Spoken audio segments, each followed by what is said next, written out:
saudara-saudariku, selamat berjumpa lagi dengan Patrice Allegro, Veritas Liberabit Vos. Pada kesempatan ini kita akan membahas tentang satu pertanyaan. Pertanyaan yang cukup penting.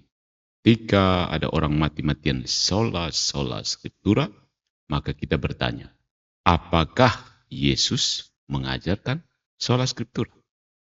That's it. Apakah Tuhan Yesus mengajarkan sola scriptura? Ya kan?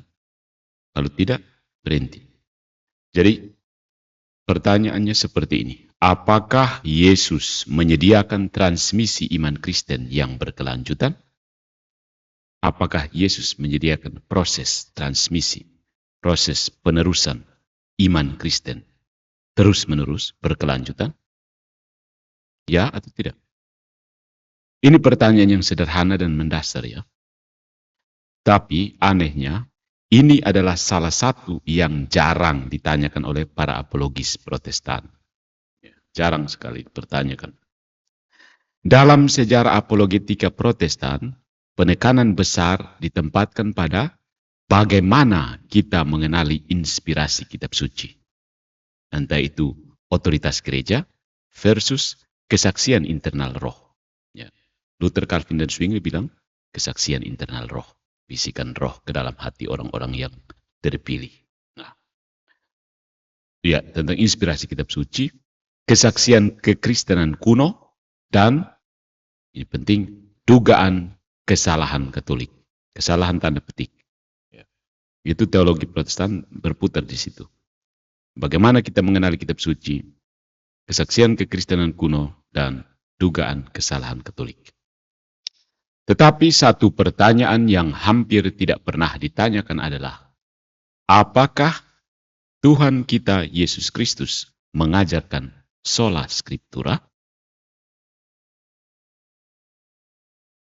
Apakah Tuhan kita Yesus Kristus mengajarkan sola scriptura? Mari kita bahas yang pertama tentang peristiwa kenaikan Tuhan kita Yesus Kristus.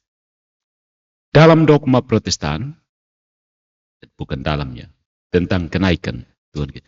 Dogma Protestan itu bersikeras bahwa sola scriptura adalah asal iman. Ya. Ini menurut Westminster Confession ya, artikel 1, bab 1, mereka bagaimana cara mereka menyebutnya. 1 Romawi 1-10. Dogma Protestan bersikeras bahwa sola scriptura adalah pasal iman. Dengan kriterianya sendiri, pasal-pasal kepercayaan harus ditetapkan oleh wahyu ilahi.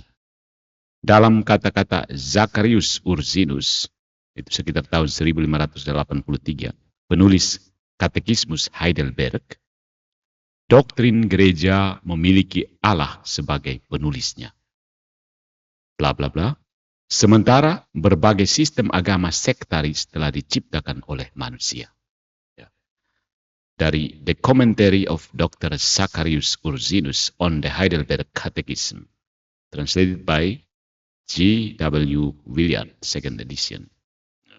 Maka aneh bahwa permintaan maaf, bukan permintaan maaf ya, yang dari komentar dari Zacharius Ursinus ini kita tahu bahwa agak aneh ya ketika apologetika Protestan untuk pasal-pasal kepercayaan ini hampir seluruhnya bertumpu pada kesimpulan logis dan bukan dari kesaksian langsung dari wahyu ilahi. Jadi dia bertumpu pada kesimpulan yang logis. Makanya Calvinis itu main-main seperti itu kan. Proof texting lalu ambil kesimpulan. Tidak. Bukan dari kesaksian langsung dari wahyu ilahi. Karena mereka sudah keluar dari kumpulan itu. Silogisme berjalan sebagai berikut. 1. Kita membutuhkan otoritas tertinggi, otoritas akhir, ultimate authority. Yang kedua, kitab suci karena sifat-sifatnya yang unik adalah kandidat terbaik untuk ini. Dan 3, oleh karena itu, kitab suci adalah otoritas terakhir, otoritas tertinggi, ultimate authority. Silogisme ini ditemukan berulang kali dalam berbagai bentuk sepanjang sejarah dogmatik reform. Ya. Mereka menamakan diri teologi reform. Teolog Belanda, Leonard van Riezen, misalnya berargumen secara sederhana. Dari atribut-atribut Alkitab ini dapat disimpulkan bahwa itu adalah kanon dan norma dari hal-hal yang harus dipercaya. Menurut Richard Miller, Ryzen memahami otoritas kanonik kitab suci sebagai deduksi, tidak secara langsung dari keilahian atau otoritas ilahi, tetapi dari beberapa atribut kitab suci. Ya. Pernyataan dari Ryzen, Summa Theologia, cited in Richard Miller, Post-Reformation Reformed Dogmatics. Ya. Argumen Ryzen bukan hal yang unik ya. Luther dan Calvin sama-sama menyarankan hal tersebut. Ya. Orang lain seperti Musculus, Polanus, Turentin, Hyperius, dan Vermigli mengajarkannya dengan lebih eksplisit lagi. Ya. Nah, kita dapat dan harus memperdebatkan premis-premis silogisme ini karena premis-premis ini tidak terbukti dengan sendirinya, tetapi bahkan jika kita menyetujuinya demi argumen, menerimanya demi argumen, apakah silogisme ini memenuhi tes Ursinus? Dapatkah ini menunjukkan bahwa sola scriptura adalah pasal-pasal kepercayaan yang diungkapkan oleh Tuhan? Posisi Katolik selalu bahwa Kristus memang memberikan instruksi eksplisit mengenai transmisi iman Kristen. Kita tidak dibiarkan pada kesimpulan, deduksi, dan perasaan internal seperti Calvin yang lucu itu. Perasaan internal saja. Dia memberi kita gereja. Ya. Ya. Dan kita bisa mensurvei secara singkat dari beberapa bukti Alkitab dan sejarah untuk klaim ini. Gereja. Nah, otoritas akhir yang didirikan oleh Kristus adalah gereja yang mengajar. Ya. Semua orang Kristen setuju bahwa Yesus Kristus adalah otoritas tertinggi. Ya. Selama pelayanannya di bumi, dia adalah otoritas terakhir. Otoritasnya menggantikan perjanjian lama, akal budi manusia, tradisi Yahudi, dan kekuasaan negara. Tetapi setelah kenaikannya, dia tidak meninggalkan kita tanpa arahan. No. Sebelum dia naik ke surga, dia membuat persediaan, dia membuat persiapan untuk otoritas doktrin yang berkelanjutan. Yesus menugaskan para rasulnya untuk mengajar dengan otoritas. Yesus berkata kepada murid-muridnya, segala kuasa di surga dan di bumi telah diberikan kepadaku. Oleh karena itu, pergilah dan jadikanlah semua bangsa murid-muridku. Ajarlah mereka untuk mematuhi semua yang telah kuperintahkan kepadamu. Dan lihatlah, aku bersamamu selalu sampai akhir zaman. Matius bab 28 ayat 18-20. Yesus mengutus rasul-rasulnya untuk mengajar dan berjanji untuk tinggal bersama mereka. Banyak bagian dari Alkitab menunjukkan bahwa otoritas Kristus menyertai pengajaran mereka. Seperti Bapa telah mengutus aku, demikian pula aku mengutus kamu. Yohanes bab 20 ayat 21. Siapapun yang mendengarkan kamu, mendengarkan aku. Siapapun yang menolak kamu, menolak aku. Dan siapapun yang menolak aku, ia menolak dia yang mengutus aku. Lukas bab 10 ayat 16. Apapun yang kamu ikat di bumi, akan diikat di surga. Dan apapun yang kamu lepaskan di bumi, akan dilepaskan di surga. Matius bab 16 ayat 18 dan Matius bab 18 ayat 18. Teks-teks ini menjawab pertanyaan kita. Kristus memang memberi kita aturan iman sebelum kenaikannya ke surga. Dia memberi kita pengajaran para rasul.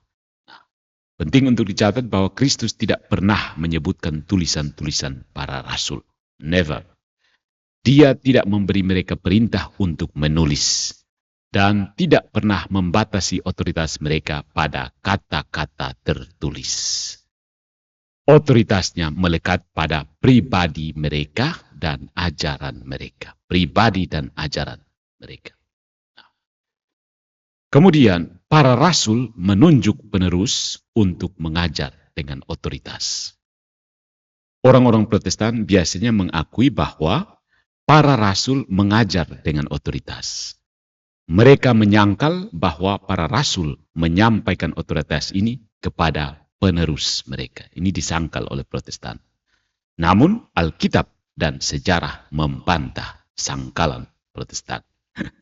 Kata kitab suci, mereka menunjuk presbiter untuk mereka di setiap gereja. Kisah Para Rasul bab 14 ayat 23. Paulus kepada Titus, karena alasan ini aku meninggalkanmu di Kreta agar kamu dapat ... menunjuk para presbiter di setiap kota seperti yang saya perintahkan kepada kamu. Titus bab 1 ayat 5. Kemudian Paulus kepada Timotius, dan apa yang kamu dengar dari saya melalui banyak saksi dipercayakan kepada orang-orang setia yang akan memiliki kemampuan untuk mengajar orang lain juga. 2 Timotius bab 2 ayat 2. Nah, karena seorang uskup sebagai pelayan Allah harus ... mampu menasihati dengan doktrin yang sehat dan menyangkal lawan. Titus bab 1 ayat 7 sampai 9. Teks-teks ini menunjukkan dengan jelas bahwa para rasul menunjuk uskup dan imam, atau presbiter, yang mengambil alih kepemimpinan gereja yang masih infant, yang masih baik, gerejanya masih baik seperti seorang baik. Mereka juga menunjukkan bahwa, teks-teks ini menunjukkan bahwa para pemimpin adalah 1. Pengurus Injil, 2. Diberi wewenang untuk mengajarkan dan membantah doktrin palsu, ajaran palsu. Juga diperintahkan untuk mempercayakan tanggung jawab ini kepada orang lain. Itu adalah bukti dari Alkitab ya. Kemudian secara historis di dalam sejarah. Sumber-sumber paling awal di luar Perjanjian Baru membuktikan kepercayaan bahwa para rasul menunjuk penerus pengganti yang terus mengajar dengan otoritas. Surat pertama Clemens, kira-kira tahun 42 ya, chapter 42. Ditulis antara tahun 70 sampai 96 Masehi. Oleh karena itu, Kristus diutus oleh Allah dan para rasul diutus oleh Kristus. Mereka, para rasul, menunjuk buah-buah pertama dari pekerjaan mereka setelah terlebih dahulu membuktikannya oleh Roh untuk menjadi uskup dan diaken bagi mereka yang kemudian harus percaya. Dari Santo Ignatius kepada jemaat di Efesus antara tahun 98 sampai 117 Masehi. Karena kita harus menerima setiap orang yang diutus oleh tuan rumah untuk mengurus rumah tangganya, seperti yang kita lakukan kepada dia yang mengutusnya. Oleh karena itu, adalah nyata bahwa kita hendaknya memandang uskup, bahkan seperti kita memandang Tuhan sendiri.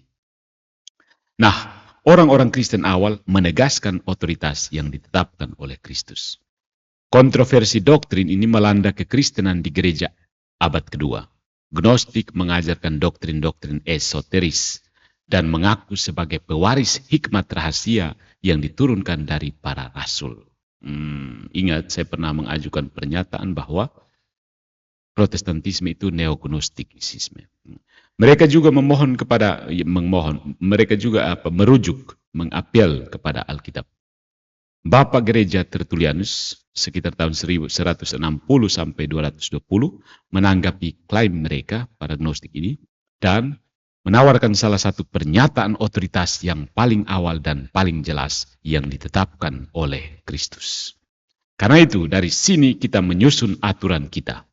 Karena Tuhan Yesus Kristus mengutus para rasul untuk berkhotbah, aturan kita adalah bahwa tidak ada orang lain yang harus diterima sebagai pengkhotbah selain mereka yang ditetapkan Kristus. Ya. Sekarang, apa yang mereka khotbahkan? Dengan kata lain, apa yang diungkapkan Kristus kepada mereka? Seperti yang harus ditetapkan di sini juga, harus dibuktikan dengan benar. Tidak dengan cara lain, selain oleh gereja-gereja yang didirikan oleh para rasul secara pribadi. Ini terhadap bidat ya. Against heresy. Dalam tulisannya against heresy. Dari Ignatius dari against heresy. Nah, kesimpulannya saudara-saudari, inti dari apologetik Protestan untuk sola scriptura bukanlah ajaran Kristus, tetapi dugaan kegagalan otoritas magisterial gereja. Yaitu mereka menduga bahwa magisterium gereja Katolik sudah salah, maka kita tidak pakai magisterium lagi. Kita pakai sola-solaan saja. Ya. Pertimbangkan argumen Luther yang terkenal di Leipzig. Konsili bisa salah. Oleh karena itu, Alkitab adalah otoritas terakhir. Nah, posisi Protestan menyimpulkan otoritas kanonik dari inspirasi. Tapi ini bukan kesimpulan yang valid. No. Tuhan dapat mengilhami sebuah teks tanpa bermaksud teks itu untuk berfungsi sebagai otoritas akhir untuk semua hal doktrin. Kita semua sadar bahwa teman-teman para apologet Protestan akan memperdebatkan pemahaman Katolik tentang teks-teks yang dikutip di atas. Ya. Dan ini namanya tafsiran akan berbeda-beda. Kita akan terus berdiskusi tentang apa maksud dari teks-teks tersebut. Misalnya tentang engkau adalah Petrus dan di atas batu karang ini akan kudirikan gerejaku. Apa yang harus diakui oleh Protestan bagaimanapun adalah bahwa umat Katolik berusaha untuk mendasarkan doktrin otoritas mereka pada ajaran Kristus dan para rasul, bukan pada sebuah buku yang mati tanpa konteks. Karena tanpa konteks maka masing-masing orang dengan bangga memasang konteksnya sendiri. Mereka, orang-orang Katolik, tidak menggunakan kesimpulan logis yang lemah. Nah, bisakah para apologet Protestan melakukan hal yang sama?